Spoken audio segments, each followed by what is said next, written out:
सप्ताह में 7 दिन होते हैं, तो संडे के बाद मंडे, मंडे के बाद ट्यूसडे, ट्यूसडे के बाद वेडनेसडे, वेडनेसडे के बाद थर्सडे क्यों आता है भाई? और ये तो पूरी दुनिया मानती है ना। अब आप बताइए, अगर कोई लॉजिक इस बात का हो, संडे पहले आना समझ में आता है, सबसे प्रमुख ग्रह। और जो हमसे कहते हैं कि आप लोग तो 7 ही ग्रह मानते हैं और 9 होते हैं, तो भाई तुम भी तो 7 दिन मानते हो, मगर सवाल हमसे पूछते हो।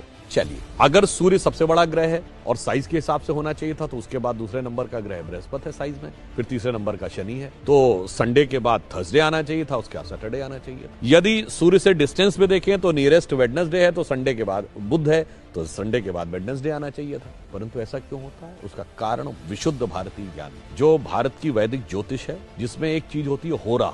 जिन्होंने थोड़ी बहुत एस्ट्रोलॉजी पता होगी उन्हें पता होगा, होरा शब्द जो है इसी से ही ग्रीक में हॉरोस्कोप शब्द जो अंग्रेजी में आया है वो होरा से ही आया है। अब होरा ये होती है कि यदि सूर्य की पहली होरा है तो 24 घंटे के बाद जब 25वां घंटा लगेगा, यानी नेक्स्ट जो फर्स्ट होरा होगी वो होगी चंद्रमा की। फिर चंद्रमा के बाद जो नेक्स्ट 25वें घंटे में पहली होरा आएगी वो आएगी मंगल की, मंगल के बाद बुध की। एग्जैक्टली जो वैदिक एस्ट्रोलॉजी के होरा के कैलकुलेशन का जो सीक्वेंस है कि सूर्य, चंद्र, मंगल, बुध, बृहस्पति, शुक्र और शनि, उसी सीक्वेंस में ये हफ्ते के 7 दिन हैं। और ये हम सब ने सुना भी है, ध्यान किसी ने नहीं दिया। जब हम पूजा करते हैं अपने घर में, और तो वो नवग्रह शांति का मंत्र सब लोग सुने जरूर होंगे पंडित जी के मुंह से, ध्यान नहीं दिया होगा। उसमें क्या है? ब्रह्मा मुरारी त्रिपुरांतकारी, भानु शशि भूमि सुतो बुधश्च, गुरुश्च शुक्र शनि राहु केतु, सर्वे ग्रहा शांति करो भवन। सबसे पहले क्या है? भानु यानी सूर्य, शशि यानी चंद्रमा, तो मंडे के बाद, संडे के बाद